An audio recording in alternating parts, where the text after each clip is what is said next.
What a great day to see you all. We apologize for the late notice for this meeting. At the same time, we are so pleased to see that most of you made it and so many are still on the way. I identify myself with those who have spoken before me.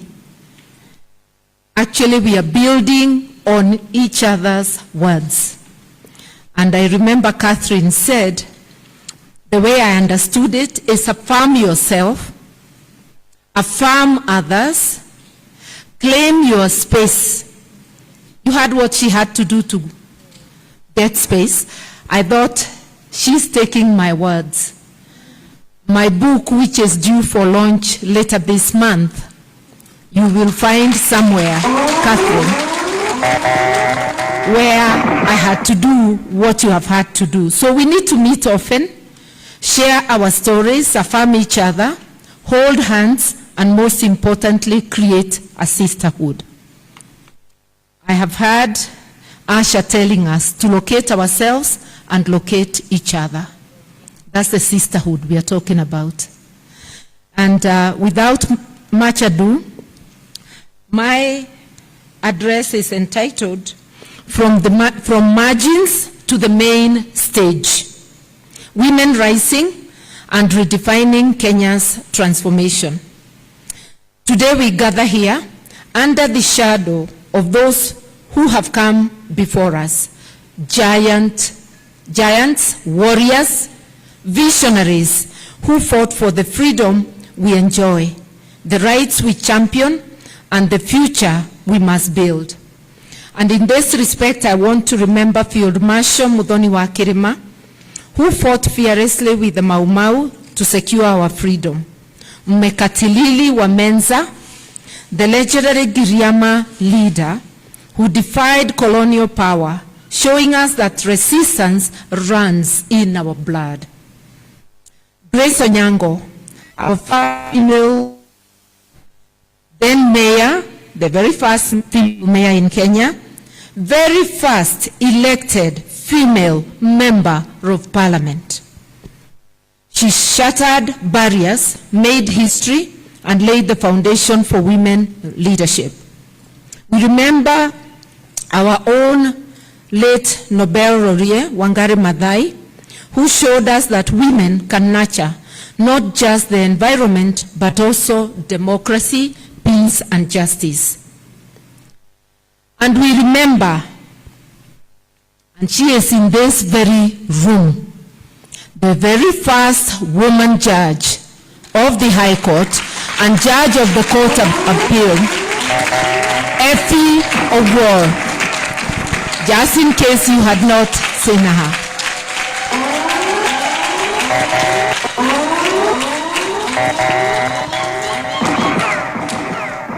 Those who say I mentored them, you're privileged now to see one of my mentors. When I was employed as a young magistrate, she and Joyce Aluoch are the people I found at the High Court. And she mentored me in more than one way. That's a story for another day. Catch some of it in my book. Majority, but by the way, that is not just from, we all have been mentored by our earliest nurturers. We forget our mothers, our aunties. Those who raised you, those are your earliest mentors. They're all, let us always remember them. As we gather to locate her in leadership, her who is every woman in this room and beyond, we ask ourselves, how do we and exponentially accelerate this revolutionary trajectory? Women have always been at the forefront of change from the days of Priscilla Asiani Abwa, the lone woman at the Lancaster House Conference negotiating for the Constitution. How she got there, God knows. To the resistance led by Moran Giti and Muthoni Nyanjiro, whose blood was spilled so that we could be free. These women, like so many others, were more than their titles, more than their roles. They were the heartbeat of the nation's struggle for identity, freedom, and justice. I mentioned them so that you locate yourself as women, that we have been and are still in them. Women have never failed, but they are the unsung heroes. Our contribution of the women's contribution throughout history is largely undocumented. Women are rarely remembered or immortalized. We learn of history, his story. We never learn of her story.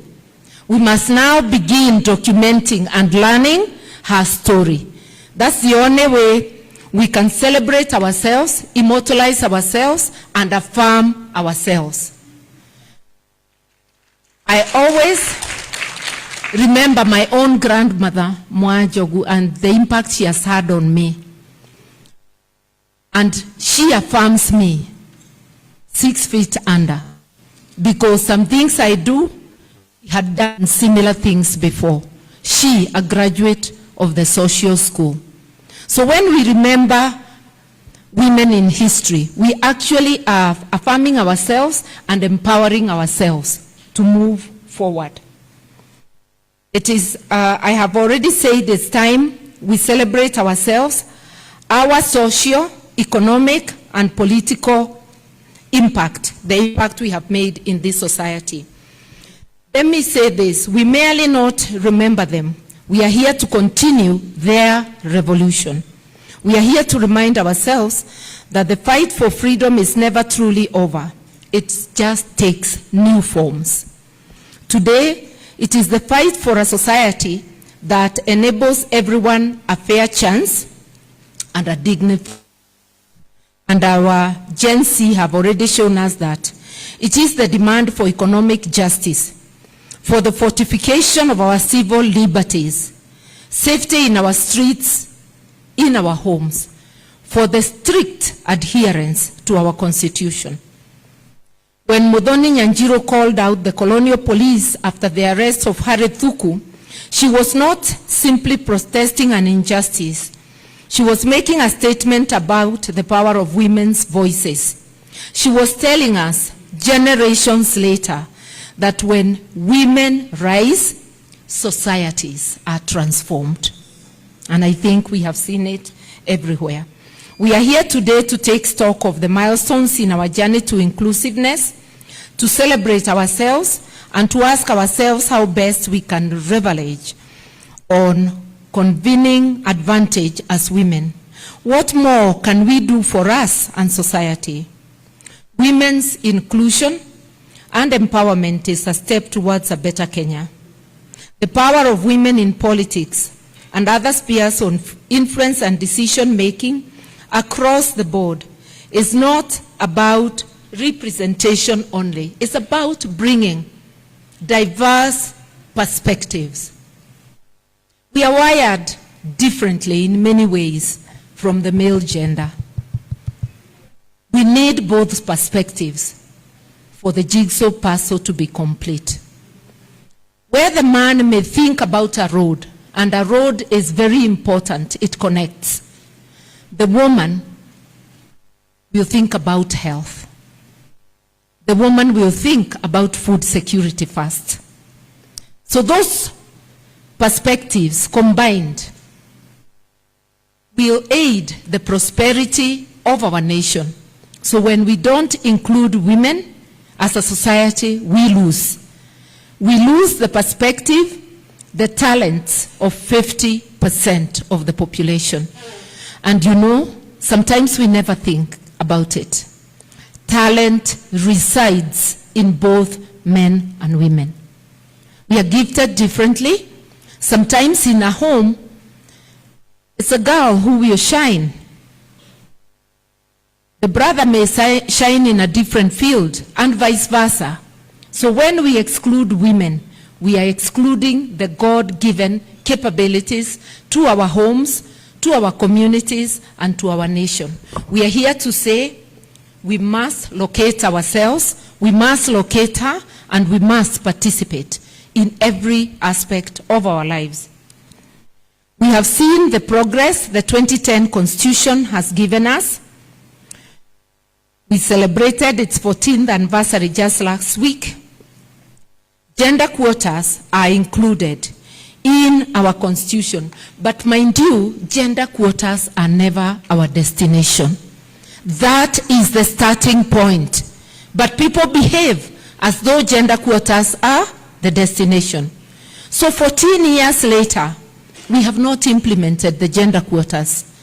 Even when you go to the counties, where it is as clear as daylight that the IEBC has mandate, after elections are over, to see the gender component of each county, to then calculate how many more members you need for the disadvantaged gender, which in Kenya at the present day is the female gender, to see how many more you need, then distribute them to parties in accordance with the proportion of their membership and of the vote they got in the last election. When it comes to women, IEBC cannot do the math. So in most counties, we do not have 34%, because if not more than 2/3, you round up. What is 1/3? 1/3 is 33 point. When you're dealing with human beings, there is no point. So you round it up upwards to 34%. Any county without 34% is not compliant. And if you calculate, you'll see very many counties are not compliant. There are less than 10 counties that have 34%. It's 31, it's 28. But when it comes to the top up for the minorities and disabilities, then the IEBC has the capability of calculating the numbers. So what is not happening? That is why we must locate ourselves, locate each other, and push. We've got to get this done. We cannot just be talking about it. Similarly, in the executive, the numbers are not right. Look at cabinet and see whether there is 34%. Clearly not. Even just as a glance, you can see. What about in boards, parastatals and all that? Just a smattering. What about the composition of the boards? Why are we silent as women? It cannot be that occasional statement by one or two organizations. If we leveraged our voice together, we will be heard. But if we are divided, then the divide and rule works. It's about legislation, it's about generating the political will, and our voice put together can generate the political will. Elizabeth gave us statistics in the US. I'll tell you that in Kenya, women form only 26% of board members. Only 9% of board chair roles. And that is definitely below. If you go to the workplace, in parliament, women are 23%. Way below the global average of 25. And we don't want to be on the global average. We have a constitution that gives us the starting point. We want 34%. And then we can march toward parity, which is 50-50. If you go to the workplace, a research done on 60 top companies in Kenya by Equilib found that only 12% top positions, CEOs, are held by women. Although it found that women in the workforce are 43%. If you are 43% in the workforce, what is so difficult about 34%? The Constitution does not exempt the private and the public sector. It doesn't distinguish. Article 27 just says, not more than 2/3 of elective and appointive positions should be with the same gender. So, thank you. I hope, is this any better? Yes. Okay. So this is what we must be looking out for. Who will look out if it's not you and me? We are not asking for more than we should have. We are here to demand, because settling for less has never been our option. It's about reshaping Kenya into a land where every woman, from the farmer in Kirinyaga to the businesswoman in Nairobi, can rise, thrive, and lead without fear of discrimination. We are not just beneficiaries of the sacrifices of the past. You are the architects of the future. And when we see ourselves as the architects of the future, then we know our work is cut out for us. A future where women like Eunice Muringo Kiereine, the first African nursing chief officer, and the captains of industry here today continue to break barriers, build legacies, and inspire the next generation. I had hoped Eunice would be here with us today. She was not able to make it, her apologies, but we want to remember, we can't remember all of them because there are too many to mention, but we want us to remember that before us, women broke barriers and women covered the very first milestones of our Gen Z women, from the entrepreneurial spirit that drives our economy to the Gen Z leaders who took to the streets demanding accountability and transparency and justice. All these young women remind us that the revolution is ongoing and we must stand with them shoulder to shoulder to demand more. And that's why I'm very pleased that we were reminded of this young lady, Wanjira Wanjiru, telling the police, I will not cooperate. Asserting herself that the police actually had to walk off. They had the option of dragging her into the vehicle, but they got embarrassed and they walked off. Such is the strength of your voice, my voice, our voice together. And we must always remember that. In many countries, cultural barriers, discriminatory practices, violence against women, both in the private and in politics, remain significant hurdles. Normalization of discriminatory practices has led to bypassing of women in promotion at the workplace, in leadership positions. And I want you to remember, promotion is not just a workplace where, the normal workplace. It's also in politics. Men can easily get to chair parties, not women. It's very few parties that push women to the top. The ODM recently pushed Gladys Wanga to be chair, and Millie Odhiambo, whom we expect here today to be the chief whip. That is a past encouragement. We are encouraging parties. When I became chair of NEP Kenya, there are colleagues who left because elderly ones, at least I remember one who told another that no, this is wrong, and he left. Because in his world it did not exist. What if women joined hands behind women's leadership, right from the MCA in your ward, to the MP, to the governor? We would see the change we want.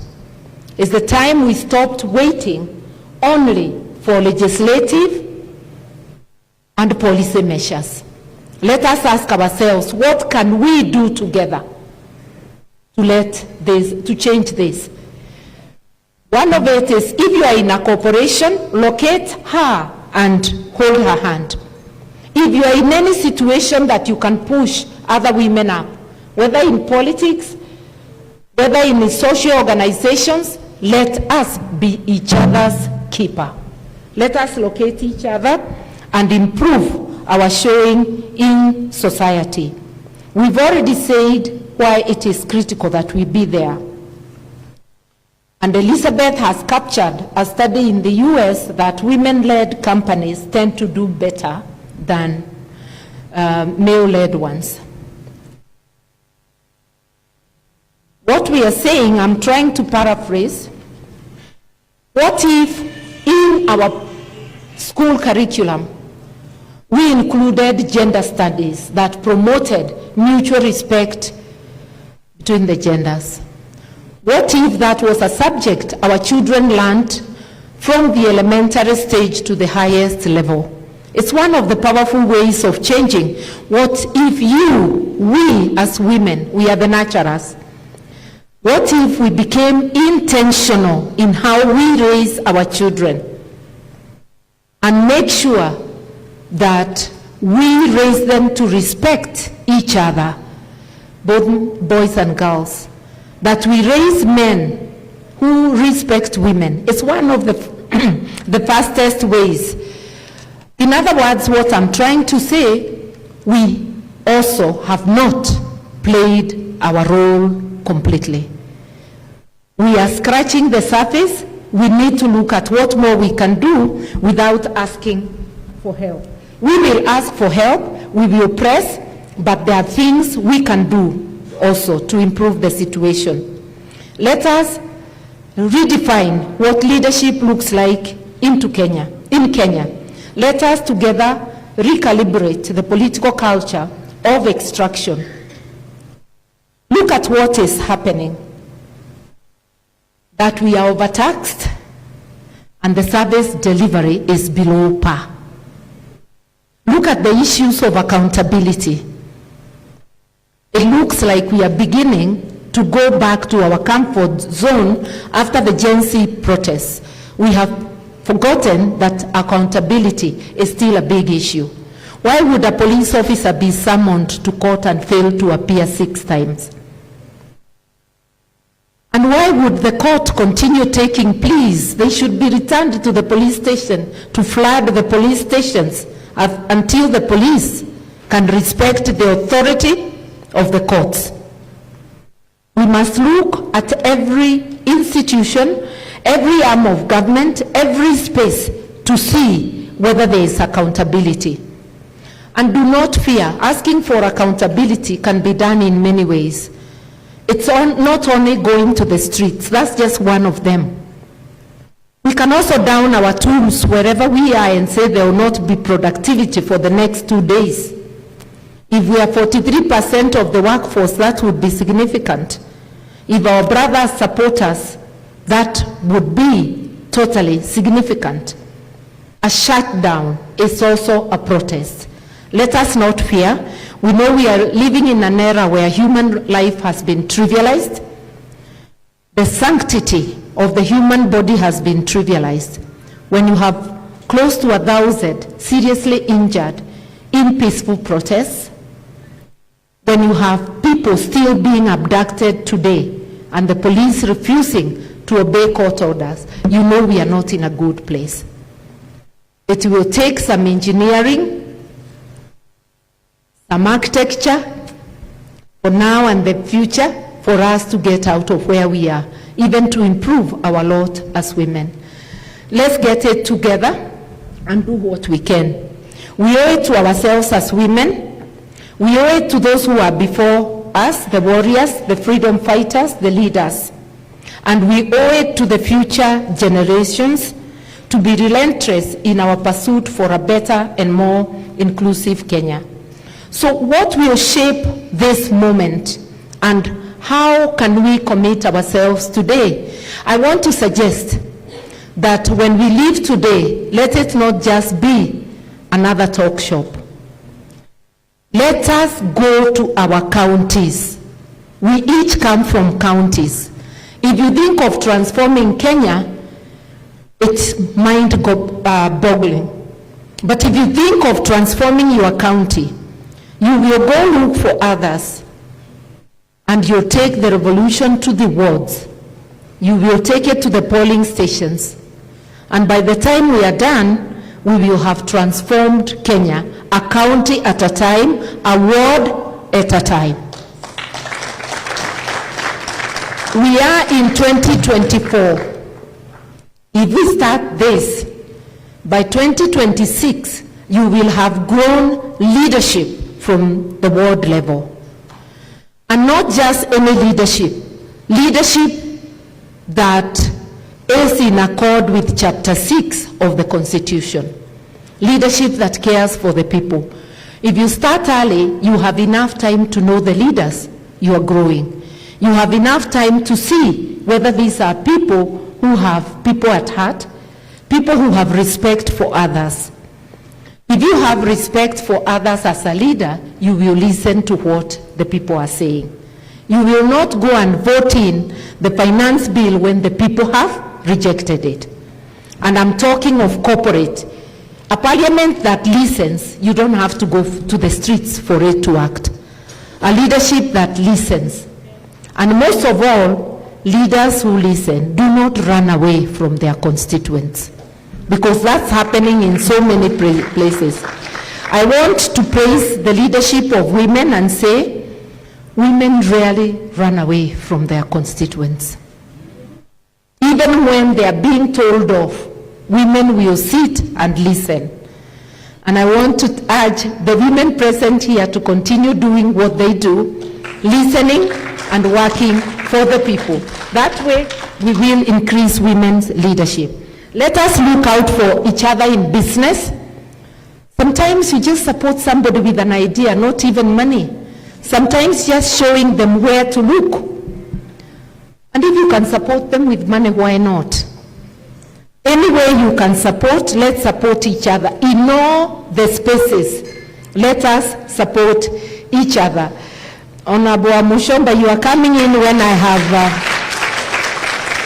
Karibu. I've just been praising women's leadership, and I am glad you are one of those delivering. And I am saying if this can be magnified and multiplied, we will be there. Let us encourage and mentor young women in education. Let us take steps to launch a Women for Women mentorship initiatives. And this can be again county-based, because if we do it nationally, when shall we be able to go to 47 counties? But imagine if you are based in your county, you can visit virtually every girls' school. You can visit every school if you wish, because we've also got to mentor our sons to become gender sensitive and to be value-based leaders. And by the way, you mentor people even of different genders and age. Mentorship is not just sitting together across the table. It's seeing what you do, not what you say. If you say one thing and do another, you don't mentor, you confuse. So I want to tell our women leaders present here, you are mentoring more than you ever meet, and to step it up so that you even mentor more. And women leaders, it's not just members of parliament, it's all of you. Locate yourself and step up and mentor as many.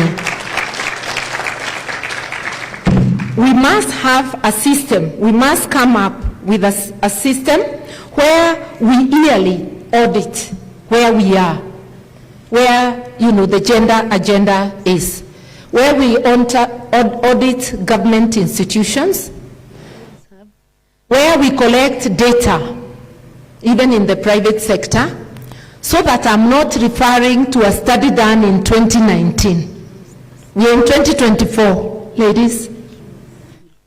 But what I could get was the 2019 study. We need gender disaggregated data to be able to show us even the wage gap between men and women for similar jobs. Because even in the wage sector, we are earning less for the same jobs as men.